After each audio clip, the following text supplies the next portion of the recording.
Hi കൂട്ടുകാരെ, നമുക്കിന്നൊരു കഥ കേട്ടാലോ?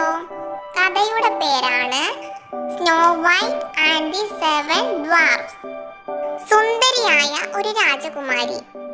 സ്നോ വൈറ്റ് നിറത്തിന്റെ പേരിലാണ് നാമകരണം ചെയ്യപ്പെട്ടത്. മഞ്ഞുപോലെ വെളുത്തതും എബോണി പോലെ കറുത്ത മുടിയും ചുണ്ടുകൾ ചുവന്നതുമായിരുന്നു അവളുടെ ചർമ്മം. ഒരു റോസാപ്പൂവ് പോലെ. അവളുടെ അച്ഛൻ ഭാര്യയെ നഷ്ടപ്പെട്ട് വീണ്ടും വിവാഹം കഴിച്ചു. ഈ പുതിയ രാജ്ഞി അവൾ അഭിമാനം കൊള്ളുന്നത് പോലെ സുന്ദരിയായിരുന്നു.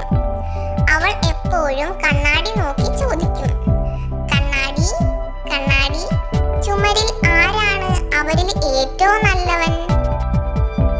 സ്നോ വൈറ്റ് വളരാൻ തുടങ്ങിയപ്പോൾ അവൾ കൂടുതൽ ആയിത്തീർന്നു സുന്ദരി. രാജ്ഞിയുടെ മാന്ത്രിക കണ്ണാടി താമസിയാതെ അങ്ങനെ പറയാൻ തുടങ്ങി. ദേഷ്യവും അസൂയ നിറഞ്ഞ രാജ്ഞി സ്നോ വൈറ്റിനെ കൊന്നുകൊണ്ടുവരാൻ ഒരു വേട്ടക്കാരനെ അയച്ചു. അവളുടെ ഹൃദയം.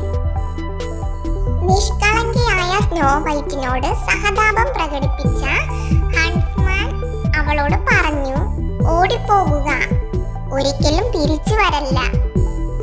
പകരം അദ്ദേഹം രാജ്ഞിക്ക് ഹൃദയം കൈമാറി ഒരു പന്നി. രാജ്ഞി കണ്ണാടി പരിശോധിച്ചപ്പോൾ താൻ വഞ്ചിക്കപ്പെട്ടതായി കണ്ടെത്തി. സ്നോ വൈറ്റിനെ സ്വയം കൊല്ലാൻ അവൾ തീരുമാനിച്ചു. അതിനാൽ വിഷം കഴിക്കാൻ തുടങ്ങി ആപ്പിൾ.